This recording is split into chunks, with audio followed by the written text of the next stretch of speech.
tampak gelap dan dikelilingi tanaman liar. Itulah tampak langsung dari komplek ruko yang berdiri di samping jalan raya yang ramai. Walaupun ruko itu tidak jauh dari komplek perumahan dan juga jalanan yang ramai, namun keseraman dari tempat itu tetap terasa dan sangat kuat pada saat tim telusur datang untuk mencari tahu kisah apa saja yang ada di baliknya. Konon kabarnya, area ini dulunya menjadi saksi pembantaian kaum penjajah yang berada di tempat tersebut, yang menjadikan tanah ini menjadi angker hingga hari ini. Dan kali ini, tim telusur berhasil bertemu 2 orang warga yang sudah lama tinggal di dekat area itu. Mereka datang dan menceritakan beberapa kisah mistis dan juga pengalaman-pengalaman mereka yang bersinggungan dengan makhluk gaib yang ada di sana. Mulai dari sosok berpakaian tentara penjajah dan juga sosok noni Belanda yang menggentayangi tempat kosong tersebut, yang menggentayangi ruko yang sudah kosong tersebut. Makhluk-makhluk itu tanpa henti mengganggu warga yang datang ke sana atau yang hanya lewat di depannya. Dan juga banyak orang yang mengalami kecelakaan yang disebabkan oleh gangguan dari makhluk gaib yang ada di sana. Dan sekarang kita saksikan video selengkapnya hanya di Telusur.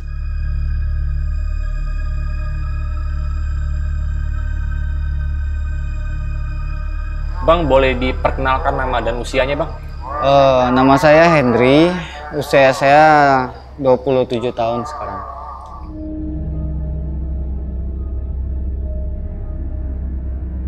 Bang Hendri, kalau untuk kejadian-kejadian mistis nih, Bang Hendri pernah ngalamin nggak sih, Bang, di lokasi ini, Bang? Kalau buat pengalaman mistis, jadi saya cerita sedikit ya Bang ya.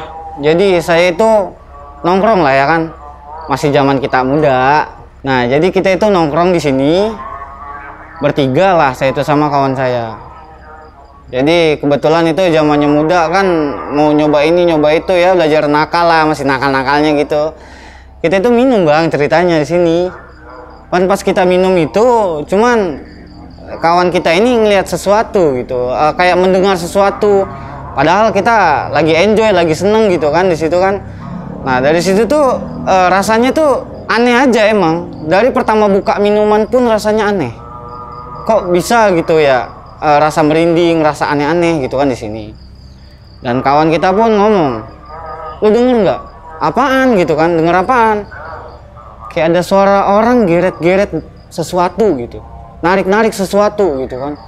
Tapi memang di situ saya dengar. Nah jadi saya itu pura-pura kayak nggak dengar aja gitu kan. Nah begitu dari situ makin kencang suaranya kan. Nah kawan manggil lah, serius nggak dengar seperti itu kan, ya meyakinkan ya. Nah begitu dari situ kita penasaran lah, itu suara ini sebenarnya suara apa. Begitu kami cek dari sumber suara itu, di situ Bang, kita setakut-takutnya, benar-benar takut itu di situ. Karena kita benar-benar melihat yang namanya tentara, kakinya nggak ada Bang. Kaki tentara ini nggak ada. Tapi dia tuh berusaha buat datang ke kita.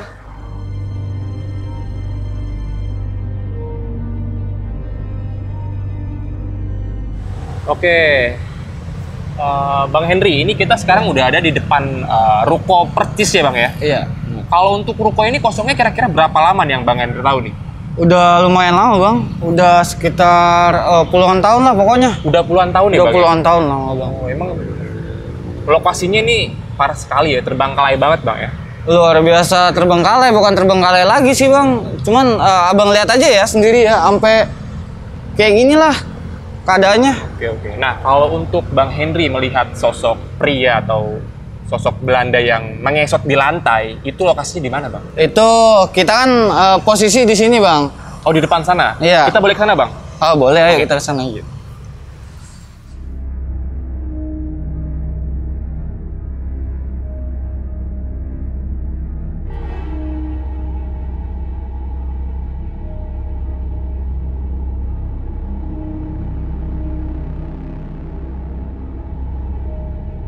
Oke, Bang Hendri, ini kita udah ada di dalam lokasi ruko nih Bang ya? Iya. Nah, kalau untuk posisi Bang Hendri saat nongkrong, dan melihat sosok tentara Belanda yang ngesot itu di mana, Bang? Pas di ruko ini, Bang. Dalam sini? Dalam sini. Tepatnya di mana, Bang? Nah, kan kita posisi nongkrong dari luar ya. Iya, betul. Dari luar. Tepatnya dia dari ujung sana. Dia itu bisa-bisa udah sampai sini, Bang. Sampai ke arah sini. Berarti cepat juga jalannya, Bang ya? Iya, cepat, namanya makhluk begitu ya, Bang ya. Dan kebetulan memang walaupun dia setengah badan itu, dia maksain ngesot buat keluar, Bang, buat nyamperin kita. Berarti posisi Bang Henry ini tepat di sini nih? Iya. Posisi kita baru sampai depan sini. Baru mau ke sini ya kan, kita lihat dari sini kok kayak ada orang. Oke. Padahal kalau untuk orang normal nggak mungkin secepat itu ya, Bang? Ya nggak mungkin, Bang. Karena kan memang juga banyak peralatan atau banyak kan, perabotan ya ini, masih Bang. banyak propertinya ini Masih pun. banyak properti ya, Bang ya? Iya.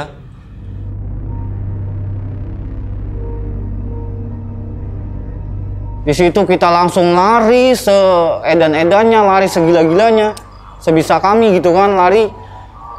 Teriak, kawan saya itu teriak sekencang-kencangnya sampai ke motor, kami pun langsung udah gas aja udah. Pada saat Abang sama teman-teman Abang nih ngelihat sosok itu posisinya dia sedang ngapain, Bang? Itu sedang dia itu ngesot, Bang. Namanya dia udah nggak punya kaki, dia ngesot, tapi sambil kayak beginilah, Bang, posisinya ngeliatin kami dan berusaha maju mendekat. Ya lama kelamaan kan, itu kan dia setiap langkahnya itu kan kedengaran, Bang, suara dia ngeset gitu kan. Nah dari situ tuh penasaran lah ya kan, sebenarnya ini denger juga, saya ini mendengar suara ini. Ya udah kita cek aja ya barang-barang gitu. Begitu kita cek itu bener-bener nyata, Bang. Di situ saya pengalaman yang namanya takut setakut-takutnya.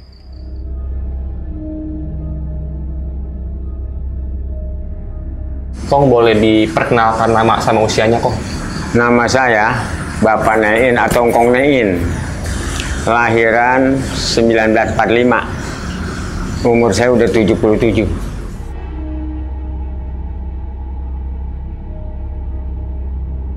Yang tahunya saya, di daerah ini, tanah ini sebelum dibangun ruko, ada kepunyaan Cina. Dulunya, karena orang tuanya udah pada kagak, ini menjual, ini cucu-cucunya, anaknya. Tahu dijual apa nggak tahu. Tahu udah dibangun ruko begini. Tapi sejarahnya ruko tersebut ini sebelum ada ruko, tanahnya ini masih persatuan sama Kali Bekasi.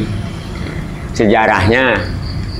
Kali Bekasi sejarahnya tahun 48, 49 disebutnya Jalan Pejuang. Kali Bekasi itu bukan banjir air, banjir darah. Makanya disebutnya Jalan Pejuang. Nggak ada yang doyan ikan Kali Bekasi. Sekitar tahun itu tadi. Tahun 48, 49. 48, 49 ya? Nggak ada yang doyan ikan Kali Bekasi. Sebab darah. Selanjutnya kemarin antara lama ya mau kagak mau kan terjadinya tuh Jepang kan dipotongin. Makanya ikan Kali Bekasi darah, banjir darah, itu darah Jepang, darah Belanda. Dipotongin sama orang pribumi. Balas dendam yang dia dijajah sampai sekian tahun gitu. Berarti lokasi ini masih ada sangkut pautnya sama sejarah Kali Bekasi. Kali Bekasi. Di mana di tahun 1948-an pernah terjadi tragedi pembantaian. Di sini pembantaian seluruhnya Kali Bekasi batasnya dari Jayan ya. Jayan itu disebutnya kongsi. Buat ada di situ pemotongan orang. Markas. Kedua di Waksong markas buat pemotongan orang. Itu markasnya. Sekali potong tuh dua-dua. Diikatnya di jempol tangan sama jempol kaki di rantai. Zaman dulu diiringin dua-dua, jadi si sabernya berkelewang, nyemplung, jatuh. Makanya banyak di sini terjadi, palanya kagak ada.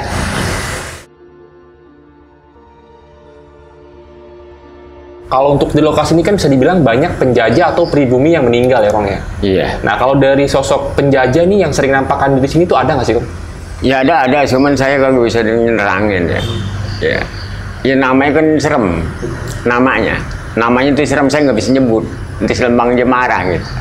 Ya ada, seperti koboi, pakai dudung lebar, pakai baju jas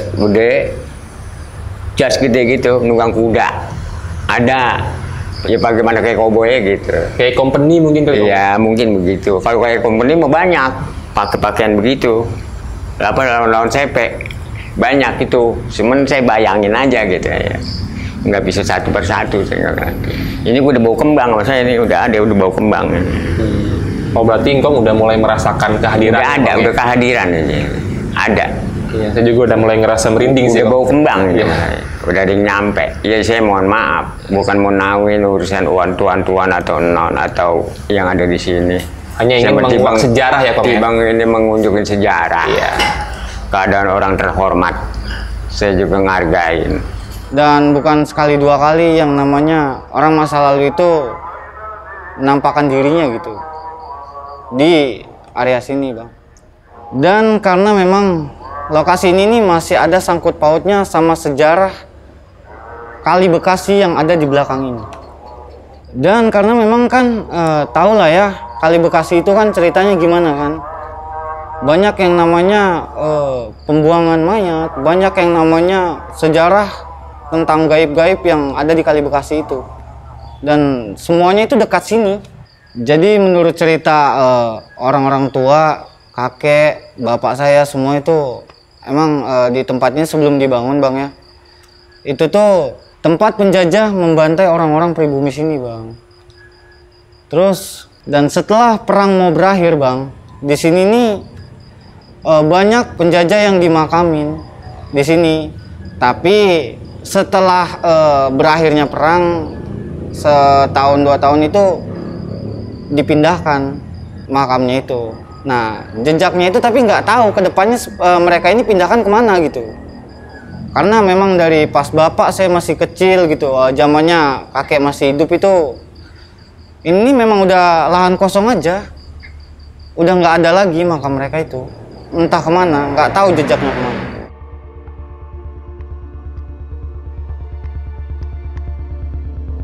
Jadi anak wak saya kan main gitu, Bang ya, ke rumah.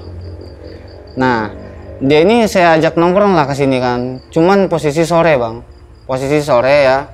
Itu memang saya juga kan sering nongkrong sini, bukan sekali 2 kali, dan sampai tadi saya cerita saya sampai kabur itu kan, Bang. Nah, jadi anak wak saya ini orangnya sensitif, Bang. Karena orang Jawa ya, orang Jawa kan paham lah ya kan, Bang. Emang masih kental lah sama kayak gitu. Dia ini sensitif banget gitu. Dan saya pun sampai bertanya sama dia ya kan, apa benar kamu di sini gitu kan? Kamu ngerasain kayak ngelihat yang sosok yang saya sebutin nama, Bang, kayak orang Belanda segala macem. Dia ngeliat, Bang, dan dia itu tertarik sama salah satu sosok yang mukanya itu hancur banget. Jadi menurut dia itu di sini nih rame banget, Bang. Banyak sosok-sosok itu yang penampakannya itu nggak sempurna dan dengan wajah-wajah hancur, dan yang pasti banyak orang-orang Belanda. Orang-orang Belanda yang berpakaian perang kayak gitu, Bang. Dan ada noni Belanda, yang pasti banyak rame tempat ini, Bang.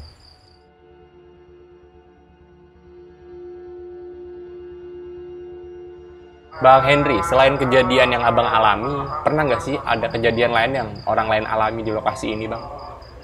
Nah, kalau buat orang lain ya kita dapat cerita aja nih, Bang ya. Memang sebelum saya nongkrong sini pun, saya pun sering melihat namanya bocah-bocah, anak-anak sini tuh pada nongkrong sini, Bang.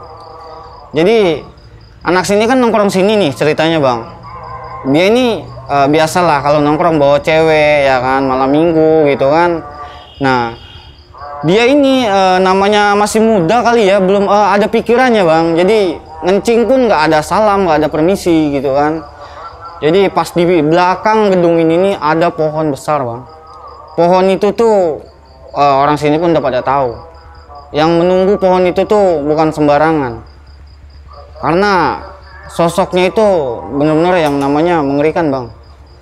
Jadi lanjut ke cerita, ini bocah mungkin karena kebelet atau gimana, dan ya namanya masih bocah pikirannya asal aja dia kencing bang. Dia asal aja kencing, jadi mengencingi pohon itu. Dari situ dia kencing, habis kencing itu kan bocah ini nih ada yang mendengar suara temannya itu teriak. Nah dari situlah bang, bocah ini kesurupan. Begitu kesurupan, bocah ini teriak-teriak sekencang-kencangnya. Dan teman-temannya ini berusaha buat nyadarin, nggak bisa. Dan dibawalah kan ke depan ya, dibawa ke depan, set gitu kan. Nggak lama dari itu, masih teriak-teriak, masih teriak-teriak. Nah, adalah ya kan orang sini yang mengerti gitu kan. Dicoba buat disadarkan gitu, buat dinetralisir. Ini bocah kan. Nah, begitu sadar, abang tahu nggak dia cerita apa? Dia itu bercerita bahwa alat kelaminnya itu dipegang sama makhluk itu, dan dia itu sangat benar-benar rasa yang udah nggak tahu dia antara hidup dan mati bang. Dan di situ bocah ini nih bercerita semua kejadian yang dia alami. Begitu dia ngencing, itu dia ngelihat makhluk yang saya sebutkan tadi. Hitam, tinggi, besar, berbulu. Yang saya bilang, itu mungkin yang sering disebut orang gundurwo ya bang ya. Adanya di pohon di belakang gedung ini bang.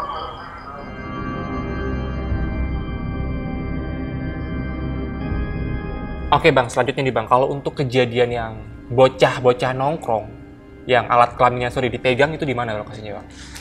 Lokasinya ada di belakang ruko ini bang. Di sana ya bang? Iya di sana. Kita bisa ke sana nggak bang? Boleh, ayo. Oke, silakan bang.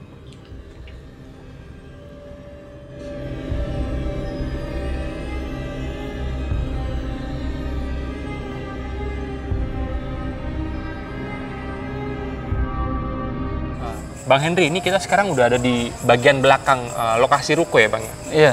Nah kalau untuk sosok yang dilihat sama anak bocah yang kelaminnya dipegang itu di mana bang? Tempatnya di sini bang, di bawah pohon ini. Pas banget di bawah pohon besar ini bang ya?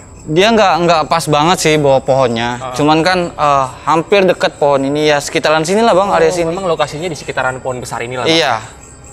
Ini kalau kita telusur ke dalam, ini mungkin kita nggak bisa masuk karena banyak pohon bang? Nggak bisa, ya emang nggak bisa ini udah, soalnya kita ngeri ular juga bang. Nah iya juga sih ini bang. Lokasi soalnya udah, abang lihat sendiri lah, iya. Pohonnya terlalu tinggi buat dimasukin bang.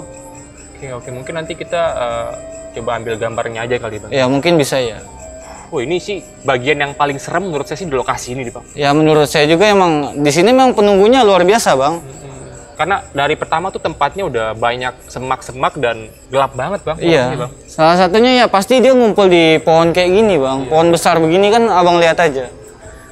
Oke, bang Henry ini kalau untuk yang cerita selanjutnya nih bang, yang ada seorang bapak-bapak pencari rumput yang melihat sosok noni Belanda, itu di mana lokasinya? Lokasinya dia masih sekitaran sini bang. Bisa kita ke sana bang? Boleh. Oke bang.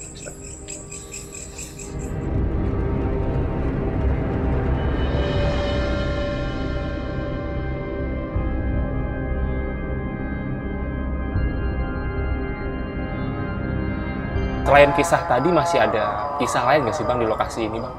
Masih banyak bang.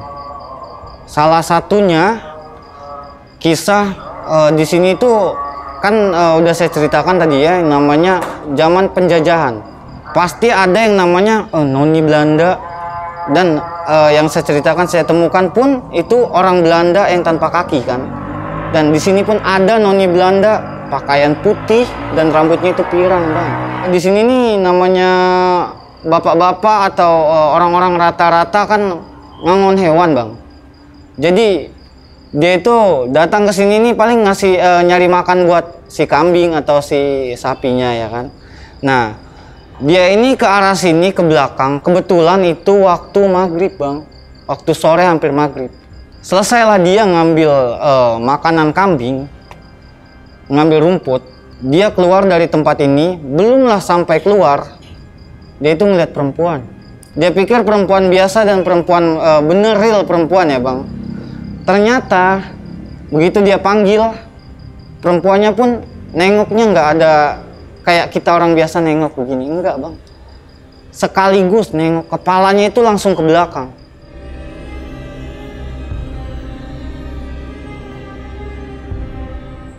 Oke, Bang Henry, ini sekarang kita udah berada di area belakang ruko ya, Bang? Iya. Nah, kalau untuk bapak-bapak pencari rumput yang melihat sosok noni Belanda itu di mana lokasinya?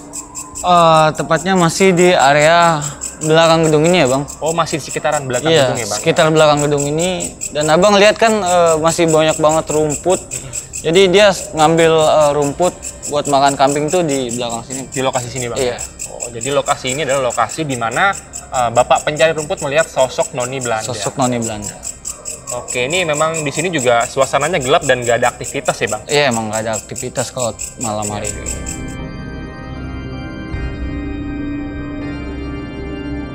Di situ dia ngelihat itu, benar-benar yang ketakutan dan lari bang. Lari dan dia itu cerita ke orang-orang sekitar sini. Dia itu ngelihat sesuatu di sini. Noni Belanda, rambutnya pirang, bajunya putih. Ada di belakang sini.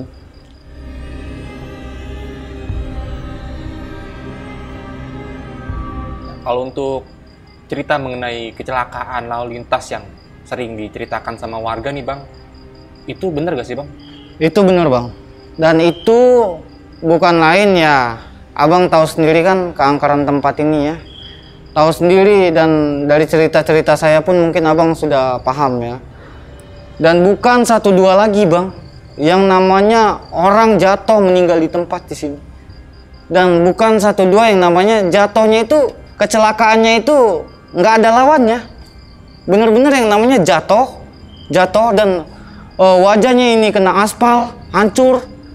Dan setiap kecelakaan, kalau ada yang selamat pasti ditanyanya itu ngelihat anak kecil lewat nyebrang. Padahal di situ nggak ada siapa-siapa. Dan yang pasti satu bang, mereka itu nggak fokus dan juga nggak permisi. Nggak kayak semacam klakson, nggak juga yang namanya kasih lampu tembak. Pada intinya kan lewat sini nih kudu hati-hati bang. Karena memang udah tahu tempat ini begini gitu kan. Ya harusnya dimanapun kan ya kita harus lebih hati-hati kan dalam berkendara, intinya begitu bang.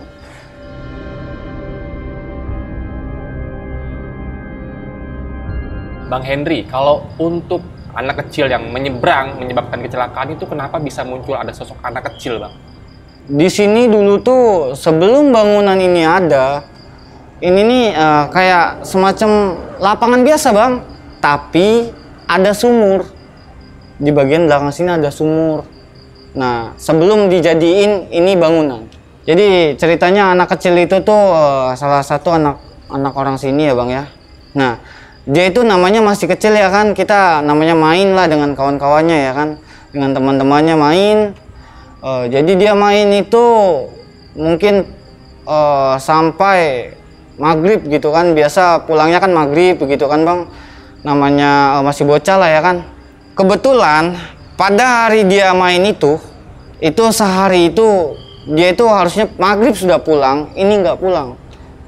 Dia itu nggak tahu kemana. Orang tua dan orang sini pun mencari. Nah, sekian hari kemudian barulah mereka mencari ke area sini bang. Begitu dicari ke area sini, ditemukanlah anak kecil itu di dalam sumur bang.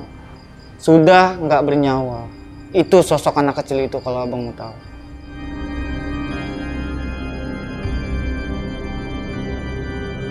Oke, Bang Henry, sekarang kita ke lokasi sumur di mana pernah terjadi anak kecil yang meninggal dan ditemukan di lokasi itu, Bang. Ya, ya, lokasi di mana, Bang? Lokasinya di sebelah sini bang. Kita ke sana, Bang. Iya. Silakan, Bang. Ayo.